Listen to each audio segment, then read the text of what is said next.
Well, Canada's wildfires are affecting air pollution across the US border from New York to as far as south as Alabama. Climate scientists say this is just a sign of things to come as temperatures continue to rise, severely affecting global weather patterns.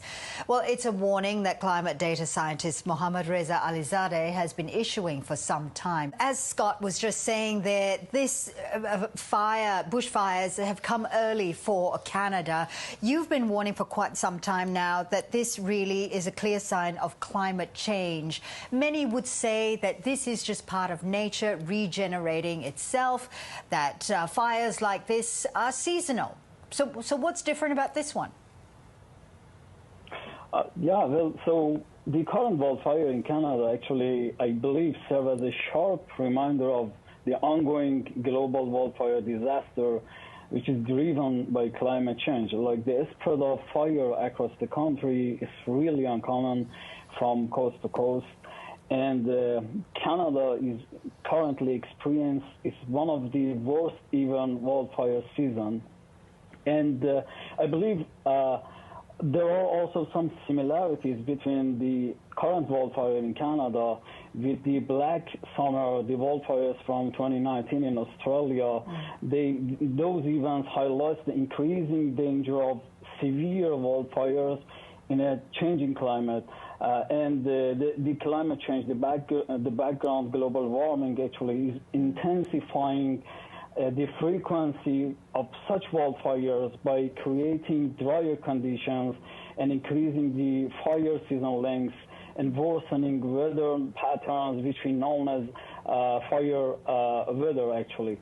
And they are impacting different drivers of climate change, and I can elaborate on those as well. Well, before you do that, Mohammad Reza, I just want to ask you this question. We seem to be talking about trying to mitigate global warming. Is it too late? Have we tripped over into the dangerous point now?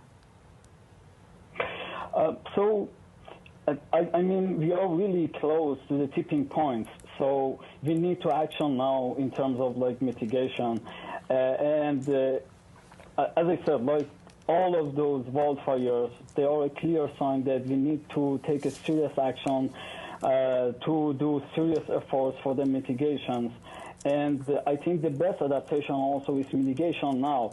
So this means that overall efforts to reduce greenhouse gas emissions now and a slow global warming definitely will prevent forest fires now. And so we really need to act now as soon as possible to mitigate the at least CO2 emissions as soon as possible. Scott Donohoe, you and your teams are on the ground every year fighting these fires, trying to protect the rest of us who are, who live in fear of these fires. How do you feel about what Mohammad Reza has just said, that if we don't do anything now, it's just going to get worse?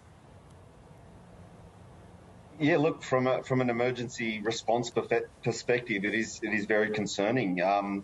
Things seem to be getting worse. The extremes are getting more extreme, and it is really stretching firefighting resources right across the world. It really is quite a frightening thought. Scott Donohoe, we wish you all the best. Stay safe. Thank you so much for being with us. And Mohammad Reza Alizadeh, thank you so much for sharing your insights with us. Thank you. Thanks for having me.